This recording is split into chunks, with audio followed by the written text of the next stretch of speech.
नमस्कार, मैं सुरांधा आप सभी दर्शकों का अन्नदाता कार्यक्रम में स्वागत करती हूं। हमारे देश का किसान जन का पोषक है, वो श्रम का देवता है, अन्नदाता है। उसमें ही भारत की आत्मा निवास करती है। ऐसे ही किसानों की प्रगति के लिए हम खेती बाड़ी से जुड़ी हुई बहुत सी नई लाभकारी जानकारियां लेकर हर रोज सुबह आते हैं। तो चलिए कार्यक्रम शुरू करने से पहले देखते हैं क्या है आज के अन्नदाता में।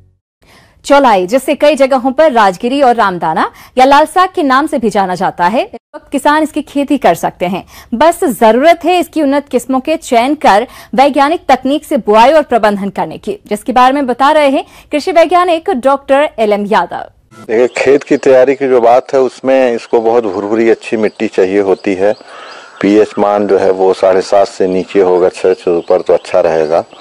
इसमें 250 से 300 कुंटल जो है सड़ी हुई गोबर की खाद खेत में फैला करके और उसको कल्टीवेटर चला के अच्छी से जुताई करके पाटा चला के मिट्टी भुरभुरा कर लेते हैं।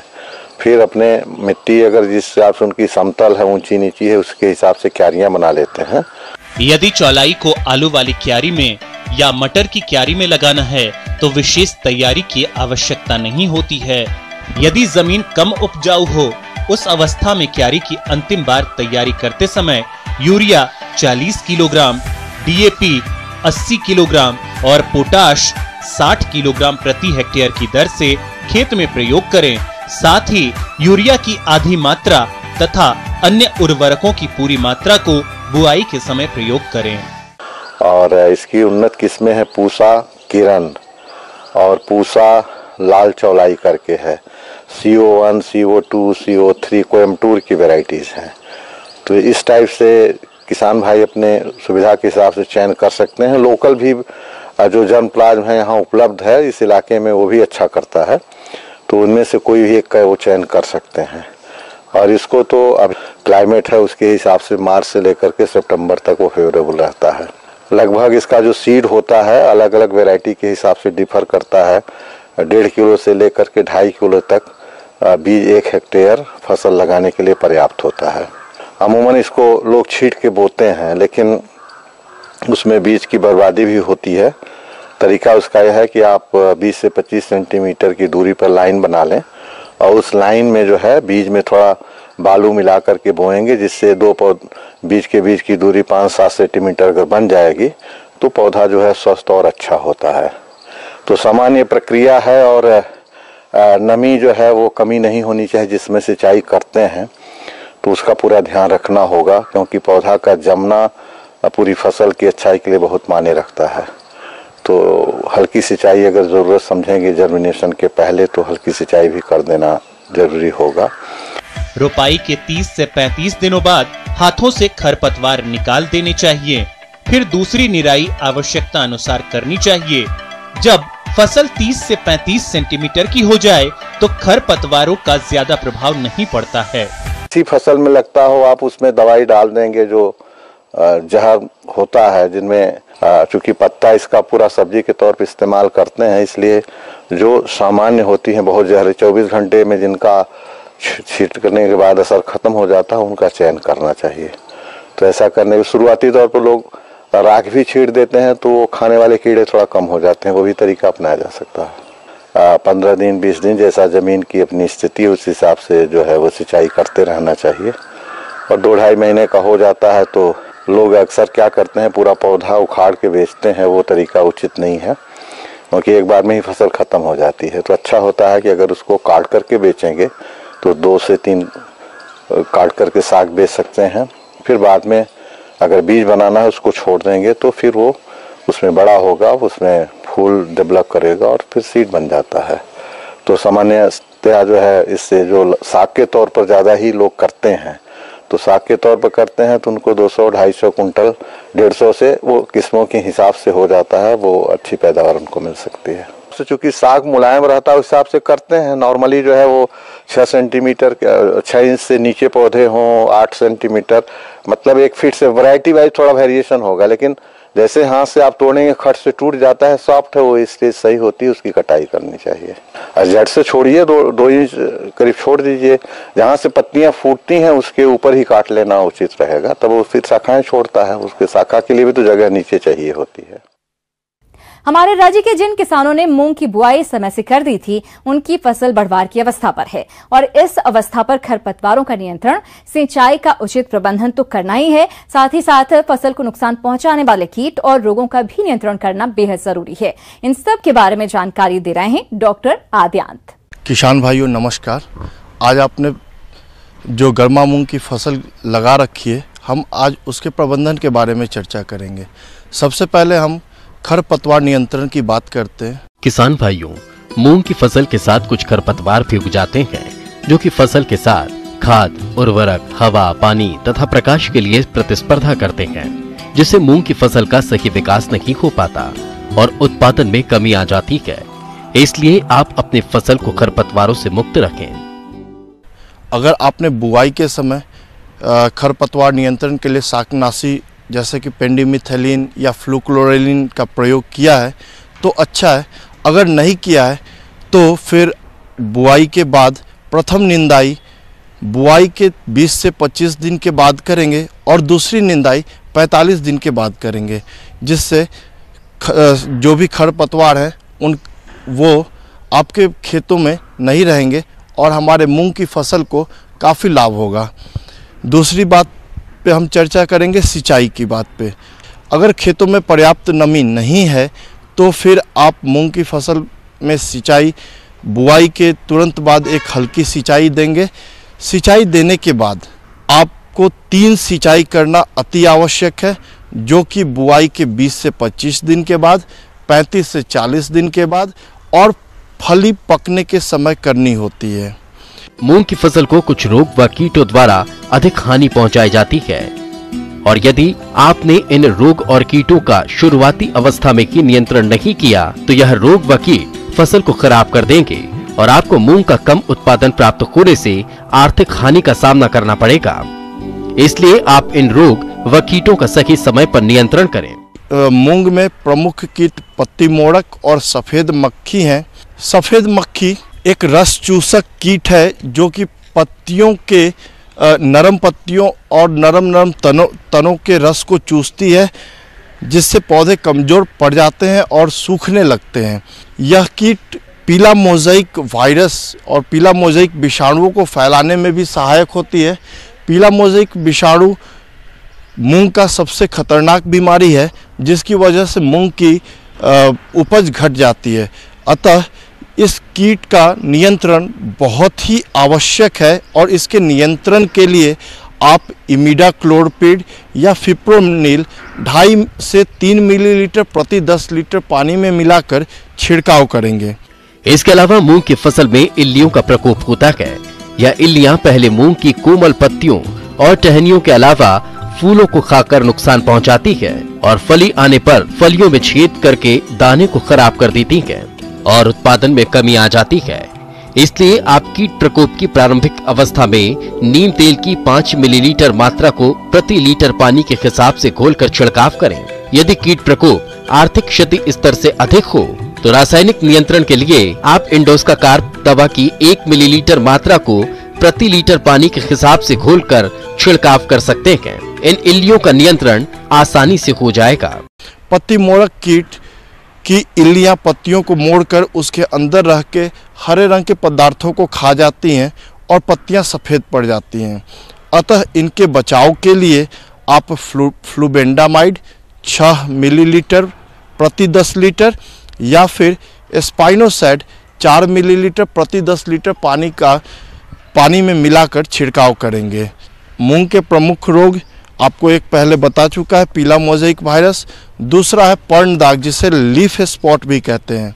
लीफ स्पॉट के कारण हल्के या गहरे भूरे रंग के छोटे से बड़े धब्बे पत्तियों पे बन जाते हैं और इनकी रोकथाम के लिए आप जाइनेब या कॉपर ऑक्सीक्लोराइड 3 ग्राम प्रति लीटर पानी में मिलाकर छिड़काव करेंगे।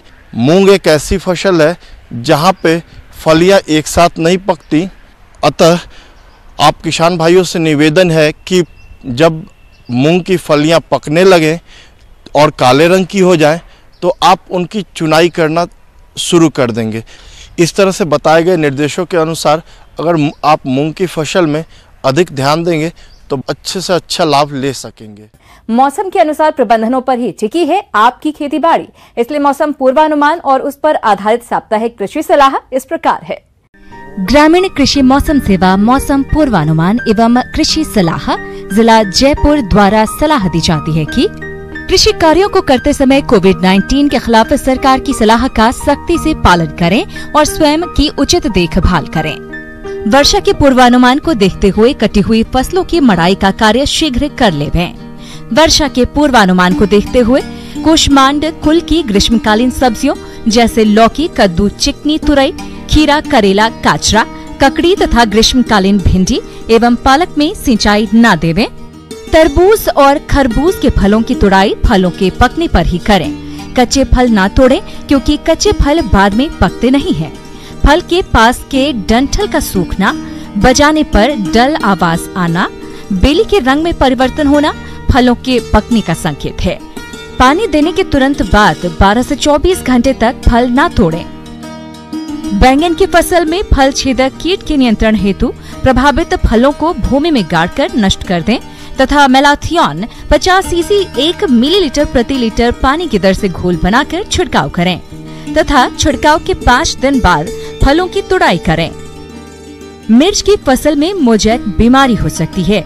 इस बीमारी में पत्तियां पीली हो जाती हैं और बाद में कप के आकार की हो जाती हैं। यह रोग सफेद मक्खी कीट द्वारा फैलता है। इस रोग को फैलने से रोकने के लिए मेलाथियन 50 सीसी 1 मिलीलीटर प्रति लीटर पानी का छिड़काव करें तथा छिड़काव के 5 दिन बाद फलों की तुड़ाई करें। पपीते की पौध तैयार करने का ये उचित समय है। 250 ग्राम बीज 1 हेक्टेयर की पौध तैयार करने के लिए पर्याप्त है। Honey due, Coorg Honey due, Pusa delicious, Pusa नन्हा, CO2 व सूर्या पपीते की उन्नत किस्में हैं।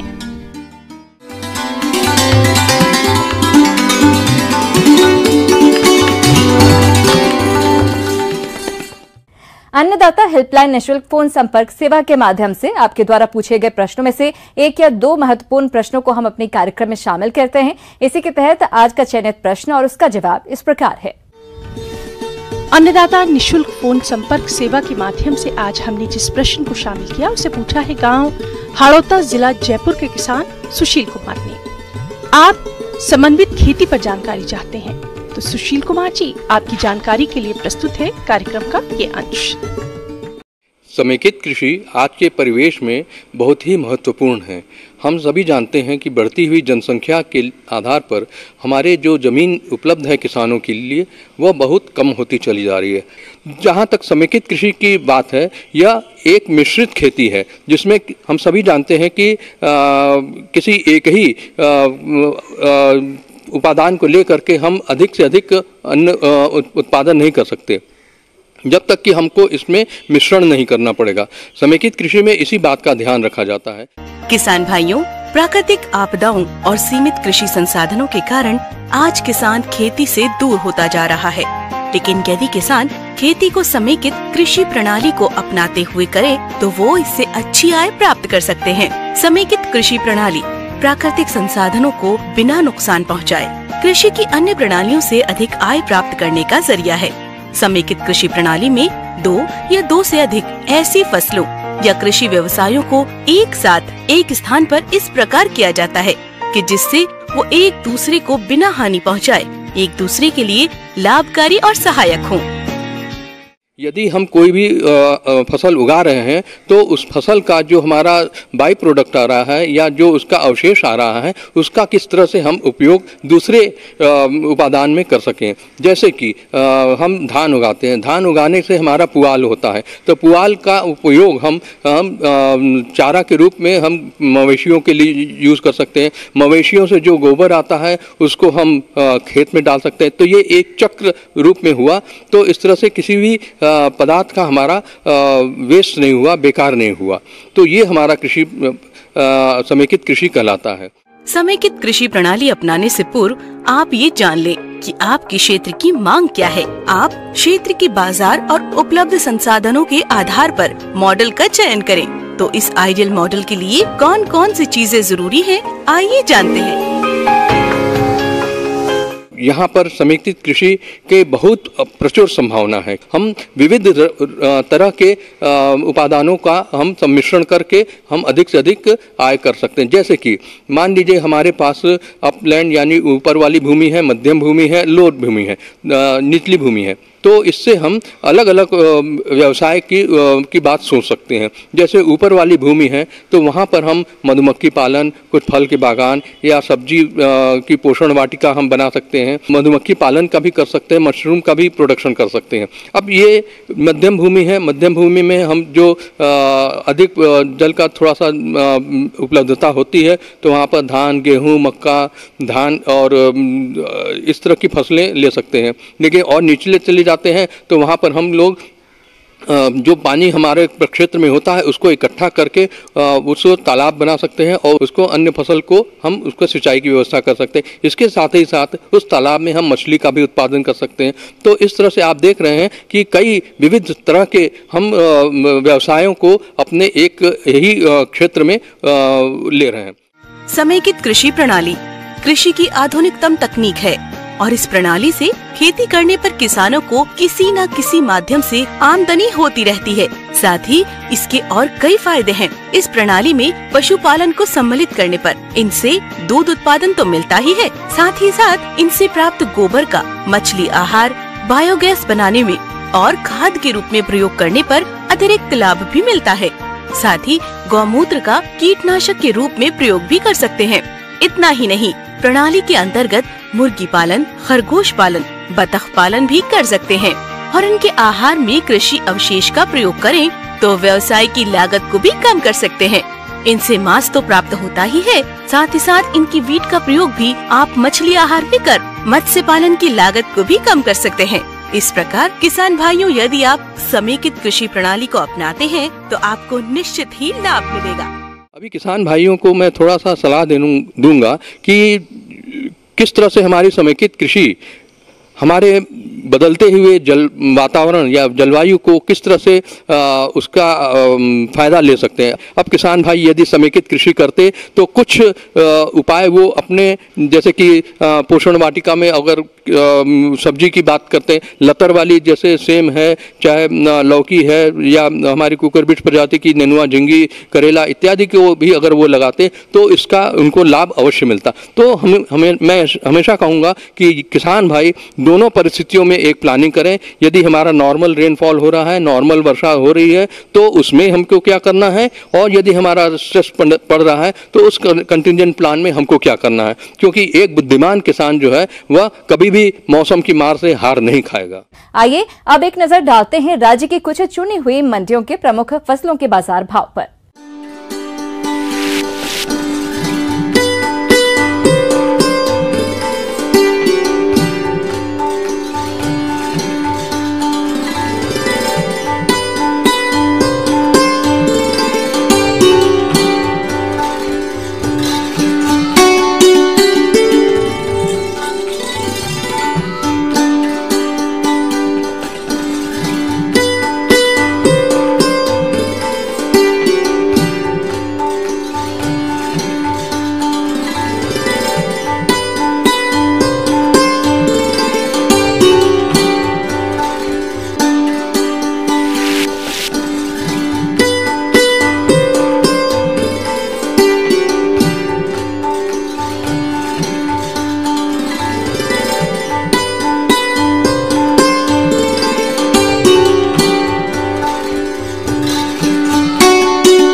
अब आइए देखते हैं कल दिखाए जाने वाले कार्यक्रम की मुख्य झलकियां।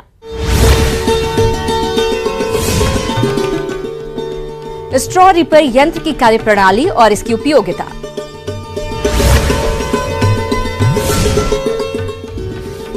अमरूद के बाग में कीट और रोग नियंत्रण,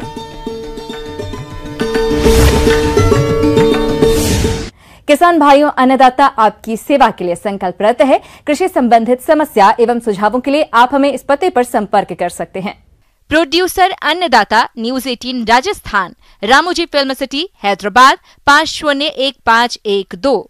साथ ही आप हमें ईमेल भी कर सकते हैं। हमारा ईमेल है p18annadatarajasthan@nw18.com। इसके अतिरिक्त आप हमें निःशुल्क हेल्पलाइन नंबर 180041921555 पर सोमवार से शनिवार सुबह 10 बजे से शाम 4 बजे के बीच संपर्क कर सकते हैं। किसान भाइयों, अब समय हो रहा है आपसे विदा लेने का, तो हमारी पूरी अन्नदाता टीम को दीजिए इजाजत। कल फिर आपसे मुलाकात होगी कृषि संबंधित कुछ और महत्वपूर्ण जानकारियों के साथ। नमस्कार।